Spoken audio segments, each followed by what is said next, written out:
하나님의 사랑과 온천이 넘치시기를 축원합니다. 오늘 6월 23일 수요일날 아침에 하나님이 함께 하시며 돌봐주시며 축복하시는 은혜를 우리들이 매일매일 누리게 될 것입니다. 오늘 말씀은 어제 이어서 로마서 12장 1절에 나오는 말씀을 통해서 너희 자신을 하나님의 기뻐하시는 산 제물로 드리라, 이것이 너희의 드릴 합당한 예배니라 라는 말씀을 가지고 다시 한번 왜 그렇게 해야 되는가, 그리고 또 하나님께서는 어떻게, 왜 그런 요구를 하실 수 있는 근거가 있는가 하는 것을 같이 한번 생각해 보려고 합니다. 근데 오늘 말씀 속에서 사도 바울은 아주 독특하게 접근을 하고 있는데, 나는 하나님의 자비하심을 힘입어 여러분에게 권면합니다 라고 이렇게 말하고 있어요. 이 권고한다라는 거예요. 근데 이러한 태도는 하나님께서는 우리들이 그 어떤 일을 할 때 명령적으로 하는 것보다도 어떤 때는 권면을 하는 이런 모습들을 우리가 발견하게 되는데, 근데 이 권면의 근거가 어디에 있냐면은 하나님의 자비하심에 있다라는 것입니다. 그러니까 어떤 강압적인 명령을 내리고 이건 법이야 해가지고 하나님께서 그대로 따라해 이렇게 하는 것이 아니라, 하나님께서 자비하시기 때문에 그 하나님의 자비하심에 근거해서 여러분들은 마땅히 이렇게 하는 것이 옳습니다 라고 이렇게 말하는 것이죠. 이런 태도는 빌레몬서 8장 8절 9절에서도 나오는데, 사도 바울이 이 빌레몬이라고 하는 사람에게 오네시모라고 하는 종의 문제를 권면을 합니다. 원래 오네시모가 빌레몬의 집의 종이었는데 이 사람이 도망을 쳤던 모양입니다. 그래서 잡혔어요. 그래서 사도 바울과 같이 감옥 속에 있었던 것 같습니다. 근데 이 오네시모가 사도 바울의 권면을 받았고, 또한 사도 바울로부터 감동을 받고 전도를 받아서 완전히 변화돼 가지고 새로운 사람이 되거든요. 그래서 이제 이 사도 바울이 오네시모를 빌레몬의 집으로 다시 보내면서 쓴 편지가 빌레몬서인데, 여기서 이런 말이 나옵니다. 그러므로 그리스도 안에서 나는 그대가 마땅히 해야 할 일을 아주 담대하게 명령할 수도 있지만, 우리 사이의 사랑 때문에 오히려 그대에게 간청을 하려고 합니다. 나 바울은 이렇게 나이가 많이 먹은 사람이요, 이제는 그리스도를 전하는 일로 또한 갇힌 몸입니다. 여기 표현이 우리 사이의 사랑 때문에 그대에게 간청한다라는 표현을 쓰는 것처럼, 이 표현은 바로 사도 바울이 우리들에게 하나님의 모든 자비하심을 근거로 해서 이제 너희에게 권면을 한다라고 이렇게 말씀하고 있는 것을 보게 됩니다. 그래서 우리는 여기서 무엇을 알아야 되냐면, 하나님의 자비하심이 얼마나 대단한 것이냐 하는 것과 함께 하나님의 자비하심에 대한 철저한 이해가 필요한 것을 보게 됩니다. 그러니까 우리의 모든 삶의 근거는 하나님의 자비하심에 두고 있습니다. 하나님의 자비하심으로 말미암아 거기에서 은혜가 나오고 우리들에게 베풀어 주시는 축복이 나오고, 또 우리들이 이길 수 있는, 이 세상을 이길 수 있는 삶의 근거가 거기에서 나오고 있습니다. 모든 생명과 사랑의 근거는 바로 하나님의 자비하심에 근거하고 있다라는 것입니다. 율법에 근거한 것도 아니고, 하나님의 공의와 하나님의 정의로우심에 근거한 것이 아니라 하나님의 자비로우심에 근거하고 있어요. 그래서 우리가 부모 자식 간의 관계에서도 항상 부모의 자비함에 모든 것을 근거를 두고 있지 않습니까? 자식이 속을 새기고 잘못해도 부모는 항상 자비로움으로써 그에게 다시 한번 기회를 주고 또 끝까지 참아주고 인내하죠. 이 모든 것들이 자비하심에 근거하고 있지 않습니까?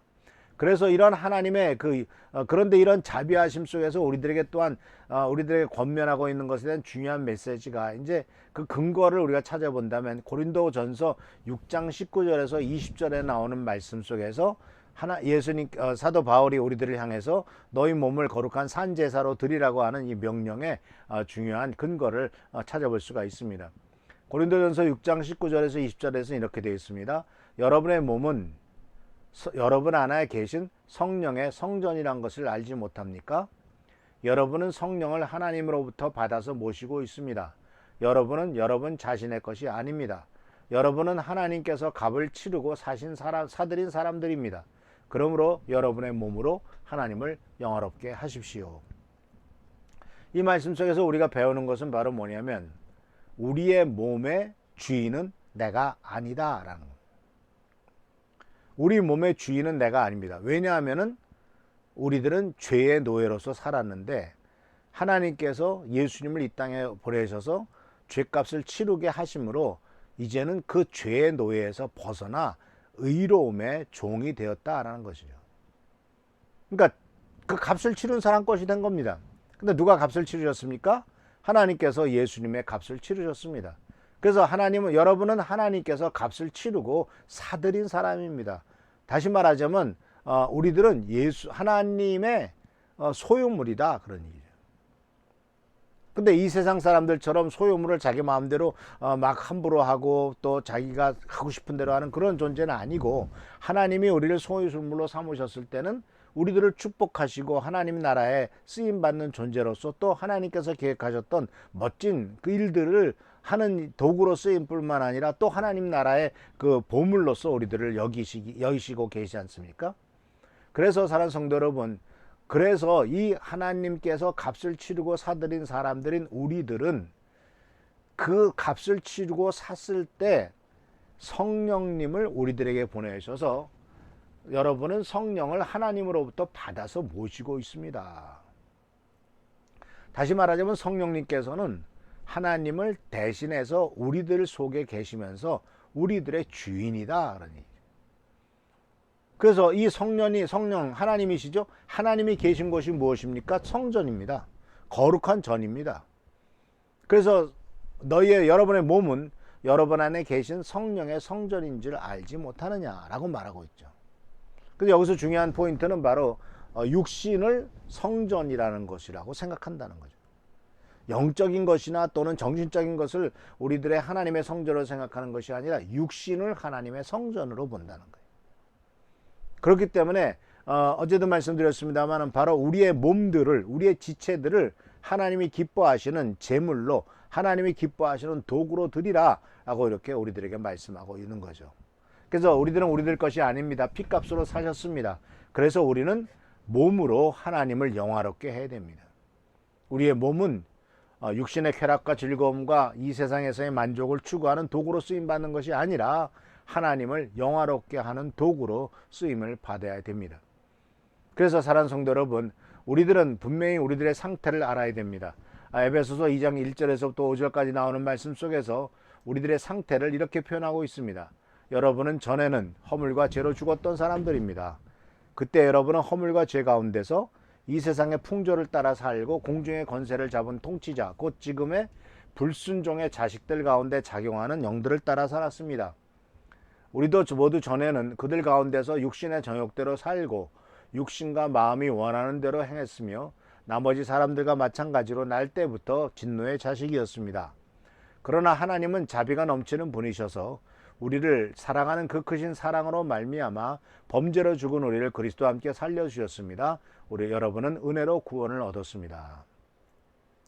사도 바울이 하나님의 모든 자비하심으로 우리들에게 권면하는 것처럼 하나님은 자비가 넘치는 분이라서 우리를 사랑하시는 그 크신 사랑으로 말미암아 바로 우리들을 예수님 안에서 살려주셔서 이제 우리는 하나님의 자녀가 됐고 이제는 하나님의 축복의 대상이 되었다라고 말씀하고 있는 것 아닙니까? 그러니까 이와 같은 이 모든 것들은 다 우리가 하나님 앞에 우리들 자신을 거룩한 산제사로 드릴 수 있는 중요한 근거가 되는 것이고, 또 그렇게 해서 우리가 조금이라도 하나님께서 베푸신 은혜와 축복을 갚아가는 길이 아니겠습니까? 그래서 사랑하는 성도 여러분, 분명히 아십시오. 우리들의 몸은 육신의 쾌락과 즐거움을 위해서 쓰라고 만들어진 것이 아니라 성령의 성전이며 하나님 나라의 확장을 위해서 쓰라고 하는 하나님의 도구다라는 사실을 꼭 기억하시기를 바랍니다. 그리하여 하나님께서는 우리의 몸을 통해서 영광을 받으실 것이고, 또 겸손하게 하나님 앞에 우리들 자신을 드릴 때 하나님께서는 큰 기쁨으로 우리를 받으시며 또 우리를 더욱더 깨끗하게 하시고 축복으로 인도하실 것입니다. 이 귀한 은총과 은혜가 우리 사는 성도님들에게 넘치시기를 축원합니다. 기도하겠습니다. 좋으신 주님 은혜를 감사합니다. 오늘도 주님 은혜 가운데서 부족함이 없이 살아가도록 도와준 것을 감사드립니다. 오늘도 주님 은혜 가운데서 또한 축복과 은혜로서 넘치게 될 줄 믿습니다.